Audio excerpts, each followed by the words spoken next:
السلام علیکم ورحمۃ اللہ وبرکاتہ۔ شب قدر کو شب قدر کیوں کہتے ہیں؟ قرآن پاک کے اندر اللہ تبارک و تعالیٰ کا ارشاد ہے، انا انزلناہ فی لیلۃ القدر۔ تو شب قدر کو شب قدر کیوں کہا جاتا ہے؟ بڑی سمجھنے کی بات ہے کہ لیل کے معنی آتا ہے شب یعنی رات، اور قدر کے مختلف معنی ہیں۔ قدر کا ایک معنی ہے عظمت، عزت، تو چونکہ یہ رات بہت عظمت والی ہے اس لیے اس رات کو شب قدر کہا جاتا ہے۔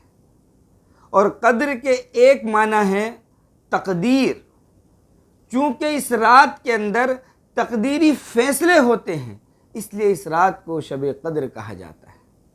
اور شب قدر کے ایک معنی ہے تنگی کے، ومن قدر علیہ رزق، کہ جس شخص کا رزق تنگ کر دیا گیا، تو قدر کے ایک معنی ہے تنگی کے، چونکہ شب قدر کے اندر اس رات کے اندر آسمان سے فرشتے زمین پر اتنی کثرت سے اترتے ہیں کہ زمین اپنی وسعت کے باوجود تنگ ہو جاتی ہے، اس لیے شب قدر کو شب قدر کہا جاتا ہے۔